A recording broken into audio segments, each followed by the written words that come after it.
घरी पैशाची चांगलीच अडचण आहे हे मला माहिती होतं. तिसऱ्या वर्षांपासून 2 जणांचीच रूम होती. मला आणि विजयाला स्कॉलरशिप मिळायची. ज्यांच्या नावावर हॉस्टेल आहे त्यांना स्कॉलरशिप जास्त मिळायची, म्हणून मागच्या वर्षीपासून आम्ही आमच्या नावावर रूम घ्यायला लागलो. रवी आमच्याकडे पॅरासाईट म्हणून राहायचा. तो घरून पूर्ण पैसे आणायचा. त्याचे वाचलेले पैसे आम्ही आमच्या चहा पाण्यावर खर्च करायचो.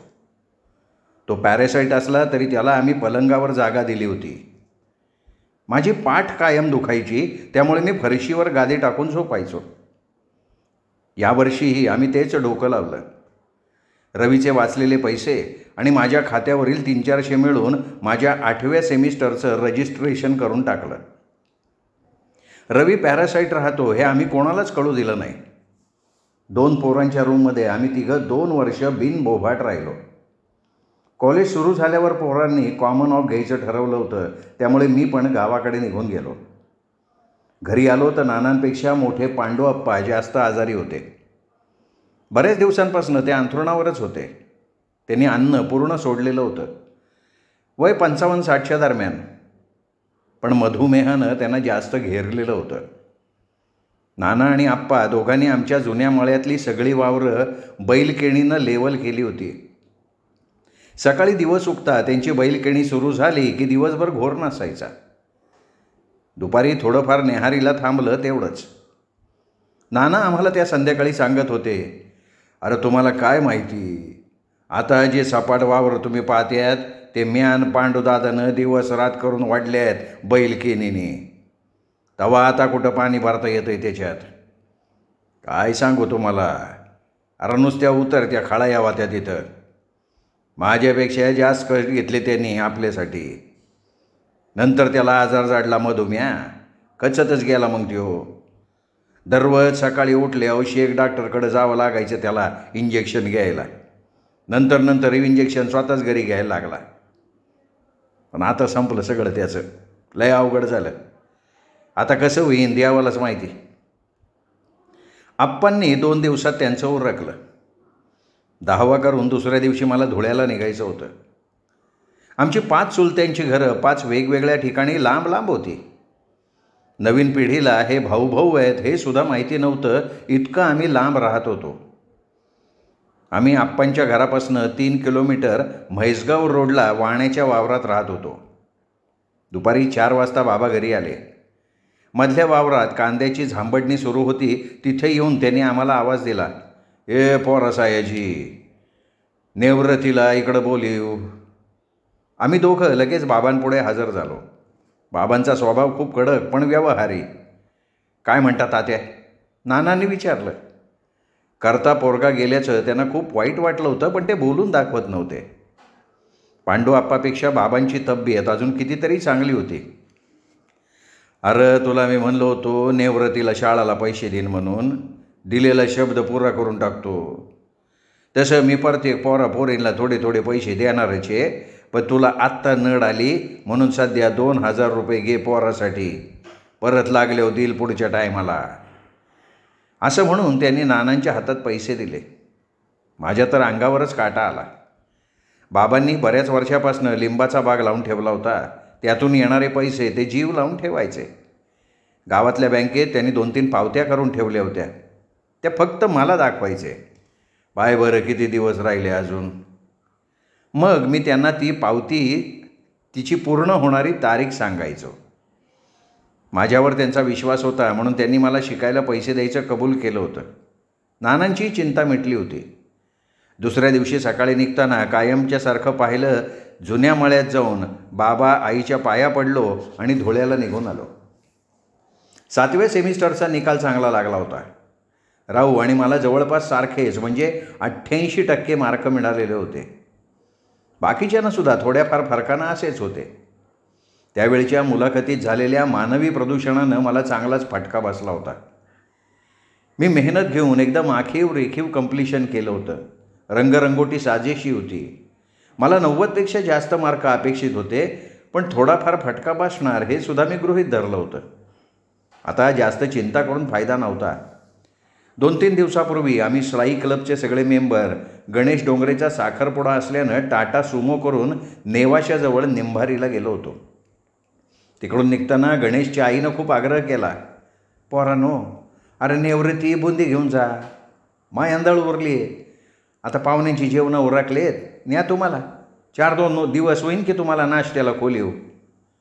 गणेशच्या आईनं मला सांगताच कोणतेही आडेवेडे न घेता अर्धी गोणी बुंदी घेऊन आलो. बुंदी गोणीत आणली कारण आम्ही खाणारे सुद्धा जवळपास 10-11 लोक होतो. बुंदी हॉस्टेलला आणल्यानंतर तिच्यावरचे सगळे हक्क मी माझ्याकडे अबाधित ठेवलेले होते, कारण बुंदीसाठी मोकळी गोणी सापडवण्यापासून बुंदी आचार्याकडून ताब्यात घेईपर्यंत मी बरीच उठाठेव केली होती. बुंदी मालकानं जरी सगळ्यांसाठी न्या असं बजावलं असलं तरी हॉस्टेलला गेल्यावर कुणाला द्यायची आणि कुणाला नुसती दाखवायची हे माझ्या हातात होतं. आता सकाळच्या नाश्त्याचा 15 दिवसाचा प्रश्न सुटलेला होता. त्यामुळं अशोक भाऊच्या बडीशेप घातलेल्या बटाट्या वड्याकडे आम्ही सगळ्यांनी पाठ फिरवली. ही बुंदीची गोणी आम्ही आमच्या 147 रूममध्ये कॉटच्या खाली लपवून ठेवली. तिथं जवळच माझा टेप रेकॉर्डरही होता, पण रवी सोडून कोणालाही हात लावण्याची परवानगी नव्हती, कारण कॅसेट त्यांनी आणल्या होत्या. बऱ्याच कॅसेट आम्ही इकडून तिकडून ढापलेल्या होत्या. मी बऱ्याच वेळा विश्वास गलगटेकडनं किशोर कुमारच्या जुन्या गाण्यांच्या कॅसेट धाक दाखवून माझ्याकडे ठेवल्या होत्या. रवी दररोज टेप पुसून पासून ठेवायचा. आम्ही त्या टेप रेकॉर्डरचा मातीच्या मडक्याचा साऊंड इतका जबरदस्त बनवला होता की त्याचा आवाज आत्ताच्या डीजेपेक्षा कैक पटीनं कर्णमधुर होता. रवी मुसमाडेचा राहुरी फॅक्टरीवरील कराळे मामा टेप बनवायचं काम करत असल्यानं त्याला बऱ्यापैकी गोष्टी माहिती होत्या. टेपमध्ये कुठं कॅसेट अडकली, आवाज चिरचिर करायला लागला किंवा टेप फास्ट फिरत असला तर ते रवीच बघायचा. रवी हा अजय देवगणचा एकदम फॅन असल्यानं देवगणच्या गाण्यांच्या कॅसेट तो कायमच आणत अडचायचा. आम्ही देवगणचे फॅन नसूनसुद्धा बऱ्याचदा ती गाणी आम्हाला ऐकायला लागायची. आपण मिळून मिसळून वागलो नाही तर दिवसातून बऱ्याच भानगडी होण्याचे प्रसंग हॉस्टेलमध्ये उद्भवल्याचं आम्ही बघत होतो. तेवढा समजूतदारपणा आता अंगवळणी पडला होता. या सेमिस्टरला राऊ आणि गीते पाटील यांच्याबरोबर माझं जास्त पटायचं, त्यामुळे सकाळी प्रॅक्टिकल संपल्यावर आम्ही 3-4 जणांनी गुपचूप बुंदी खायचं ठरवलं. त्याप्रमाणे मी त्यांना 147ला घेऊन आलो.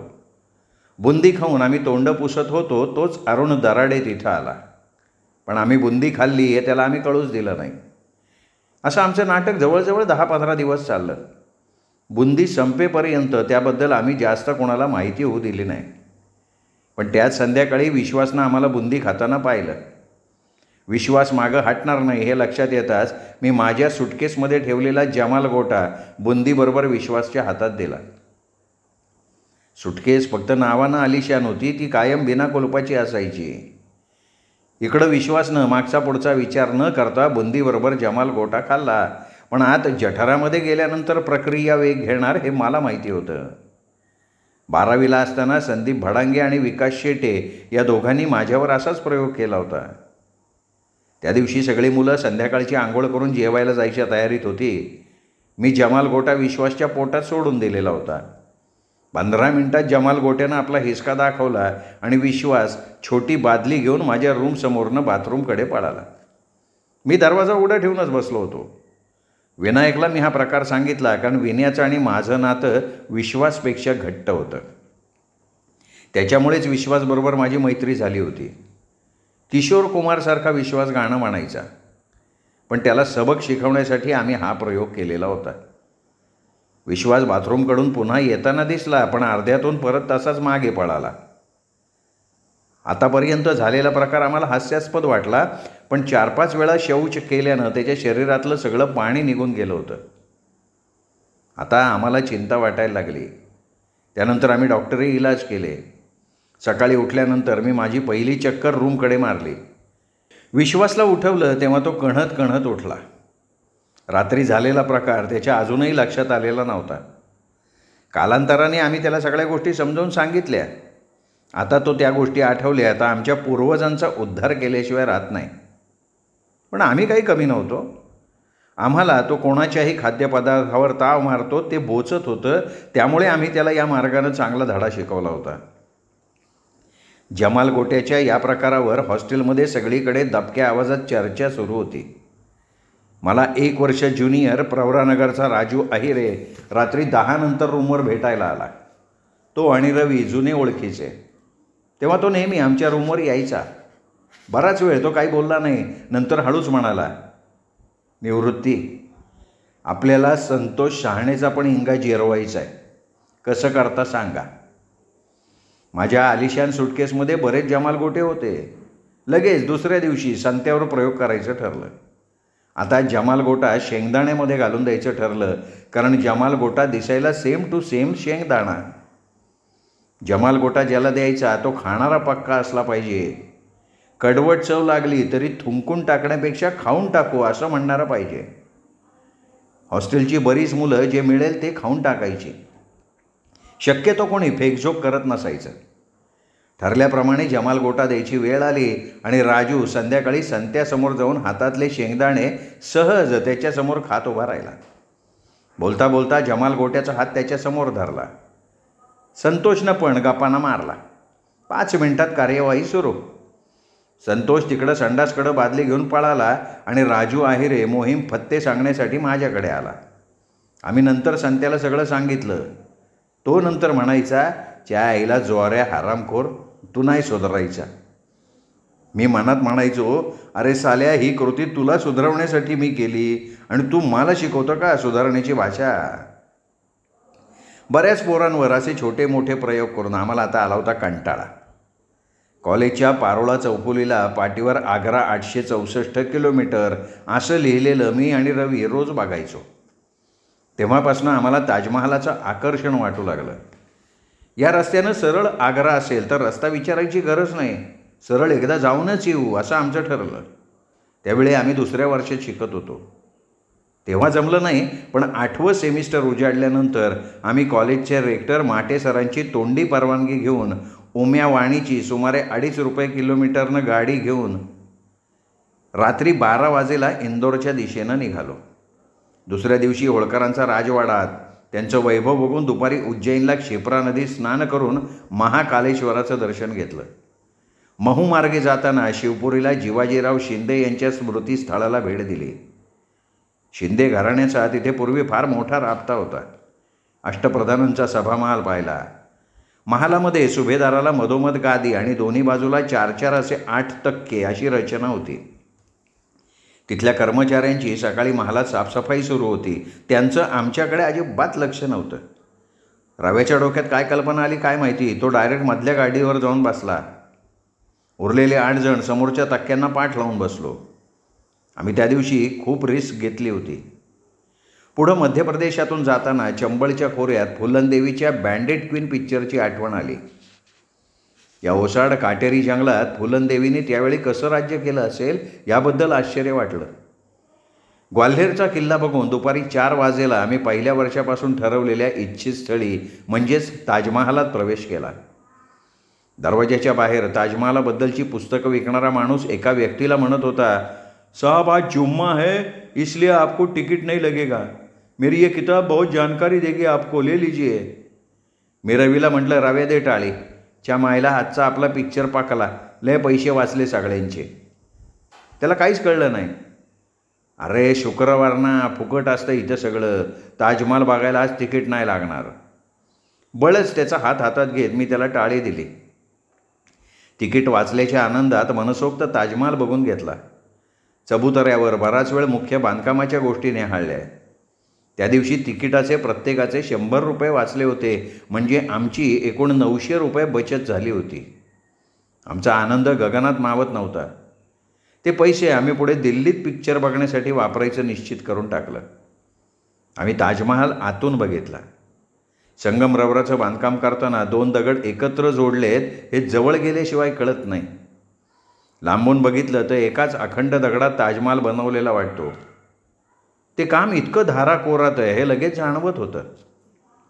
या ठिकाणाहून मागच्या बाजूला यमुनेचं विस्तीर्ण पात्र गोलाकार वरळ घेऊन मार्गक्रमण करतं आणि ते ताजमहालाच्या सौंदर्यात भरच घालतं. ताजमहालाच्या चोहोबाजूला असलेल्या मनोऱ्याच्या आतला चबुतरा इतका स्वच्छ आणि शुभ्र आहे की आमचे कपडे टापटिपीत असूनही आम्ही अक्षरशः झोपूनसुद्धा फोटो काढले. पायाखालच्या फरशीत खूप चमक होती. घट्ट दुधाची साय पसरल्यासारखी एक समान वाटायची. पौर्णिमेच्या रात्री इथलं सौंदर्य अजब असणार हे सांगायची गरजच नव्हती. खरोखर जगातल्या आश्चर्यांमध्ये ताजमहालाची नोंद का घेतली जाते याचं कोणाकडूनही स्पष्टीकरण मिळण्याची आवश्यकता राहिलेली नव्हती. माझं पूर्ण समाधान झालं होतं. एवढा मोठा ताजमहाल पाहिल्यानंतर आम्ही ज्या हॉस्टेलमध्ये उतरलो होतो त्या हॉटेलमध्ये 10 रुपयाला एक चहा होता. तिकिटाचे पैसे वाचल्यामुळे आम्ही चहा घेऊन टाकला. थोडा वेळ मला खूप गर्भश्रीमंत असल्याचा भास झाला. पुढे मेरठ मार्गे हरिद्वार गाठलं. गंगेवर गार पाण्यानं काठावरचे साखळदंड धरून आंघोळ केली. बर्फाचं ते पाणी काय थंड होतं. शांताराम कोकाटेचा ऑपरेशन झालेला डावा कान बधीर झाला. नंतर आम्ही तो रुमाल लावून शेकला. मार्च महिना सुरू असल्यानं अजून केदारनाथ बद्रीनाथचा रस्ता सुरू झाला नव्हता. धुळ्यातून निघताना आम्ही गोल गुंडाळायचा नकाशा याच कामासाठी आणला होता. सुरुवातीला आमचा प्लॅन केदारनाथ बद्रीनाथ असाच होता. टेबलवर नकाशा ठेवून रवी आम्हाला कुठून कुठे जायचं, मुक्काम कुठे करायचा हे सांगत असायचा. ऋषिकेशमध्ये राम लक्ष्मण झुला बघून उंच पर्वतावर जिथे शंकर पार्वतीच्या लग्नाचं वऱ्हाड थांबलं होतं तिथलं दर्शन घेऊन आम्ही डेहराडूनला मुक्कामाला आलो. कमी पैशात राहायची सोय कशी करायची या चिंतेत असताना आमचा ड्रायव्हर उम्यानं एक शक्कल लढवली. आम्ही सगळेजण रस्त्यावर गाड्यावर पावभाजी खायचं ठरवलं. तेवढ्यात त्यानं निवृत्ती एक आयडिया आली माझ्या डोक्यात. समोरचा जैन धर्मशाळेचा बोर्ड दाखवत तो माझ्याशी बोलत होता. मला काही समजलं नाही, कारण धर्मशाळा असली तरी आमचा धर्म वेगळा होता. तो म्हणाला, मी सांगतो त्यांना बरोबर सांगतो, आम्ही खानदेशातले जैन आहोत म्हणून. काय फरक पडतो? इथं एकाला लॉजला राहायचं म्हटलं तर कमीत कमी 100-150 रुपये असे 1,500 रुपये वाचतील आपले. तू फक्त माझ्या मागं चल, मी बरोबर करतो. तो आमच्यापेक्षा वयानं थोडा मोठा आणि रुबाबदार होता. बाकी पोरांना पावभाजीच्या गाड्यावर सोडून आम्ही मुद्दाम सुमोमधनं धर्मशाळेच्या पुढे गेलो. खाली त्याचं छोटंसं कार्यालय होतं.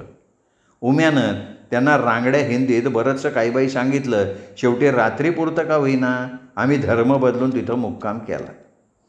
खरा तो एकची धर्म जगाला प्रेम अर्पावे ही साने गुरुजींची कविता मी गुणगुणायला लागलो होतो.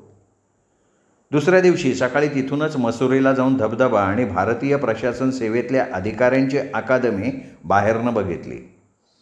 त्याबद्दल खूप ऐकलं होतं. परत संध्याकाळी दिल्ली गाठली. बऱ्याचदा दिल्ली बहुत दूर है असं ऐकायचो, पण आज दिल्लीत फिरत होत याच्यावर विश्वास बसत नव्हता. रात्रीचे 12-12:30 वाजून गेले होते. आम्हाला वाटलं गाडीतच प्रवास करता करता सकाळ होईल, मुक्कामाचा प्रश्न मिटेल, पण तसं काही झालं नाही. शेवटी एका पोलिसाला आम्ही कमी पैशात राहायची सोय विचारली. का के हो भाई? उम्यानं गाडीतनंच हम महाराष्ट्र के है असं सांगितलं. एक बात बताओ क्या, एक तो तुम्हारे मंत्री साहब के बंगले पे, नहीं तो महाराष्ट्र सदन में रह सकते, लेकिन अभी रात बढ़ गई है तो दोनों जगह मुश्किल लगता है साहब.